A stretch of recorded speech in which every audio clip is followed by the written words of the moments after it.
अरे उनकी चाहत ही है कि देश में सिर्फ इतनी ही चर्चा हो, बेरोजगारी पे ना हो, बढ़ते हुए महंगाई पे ना हो, रुपया जो गिर रहा है इंटरनेशनल मार्केट में और इंटरनेशनल मार्केट में हमारी जो लज्जा निकल रही है उसके ऊपर चर्चा ना हो।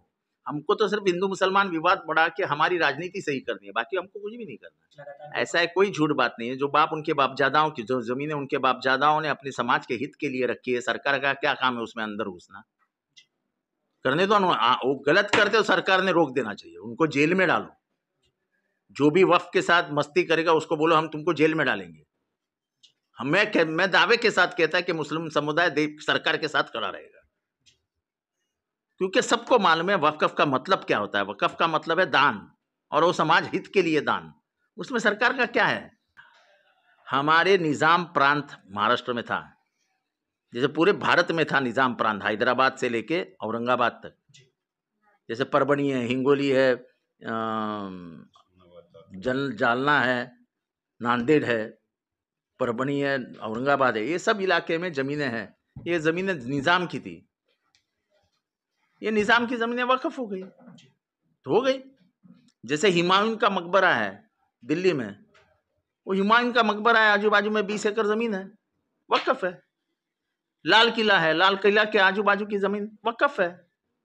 ताजमहल है, ताजमहल की आजू बाजू की जमीन वक्फ है।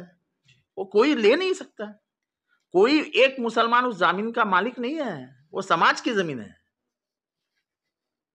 और ये भ्रमित करने वाला विधान है रिज्जू जी का कि कल वो संसद को भी बोलेंगे वक्फ है। नहीं, ये वक्त रिज्जू जी आपके मालूमात के लिए मैं बताना चाहता हूं, मुझे नहीं मालूम आपको कितने मालूमात है या नहीं है, कि ये जमीन अंग्रेजों के जमाने की जमीनें थी। जब अंग्रेजों ने ये संसद भवन बनाया, कोई पागल नहीं है जो वक्फ कहेगा उसको पागल खाने भेज दो। जो कहेगा ये वक्फ की जमीन है उसको भेज दो पागल खाने। क्यों खामोखा लोगों का दिमाग खराब कर रहे हो? ये सिर्फ और सिर्फ अपनी राजनीति के लिए, हिंदू मुसलमान करने के लिए कर रहे हैं, और इनका कोई इरादा नहीं है। ऐसा है कि कट्टर हिंदू बनाएंगे, ठीक है, बनाने दो। पहले चतुर्वर्ण व्यवस्था खत्म करो। पहले इस हिंदू धर्म में जो अंधकार है, जो जाति व्यवस्था है, उसको चुनौती देके वो खत्म करो, फिर हम बात करेंगे। संविधान ही मान्य नहीं है अभी। हम सिर्फ संविधान की को लेकर तालियां बजाते हैं, पर हम संविधान को खत्म करने ही निकले हैं।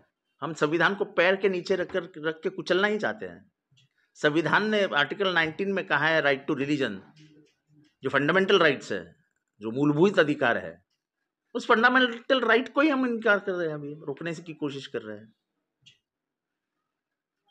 सरकार का काम ही नहीं है जो धर्म की व्यवस्था है उसके बीच में जाना। हमको सिर्फ हिंदू मुसलमान विवाद खड़ा करना है, और कोई काम ही नहीं है हमारा।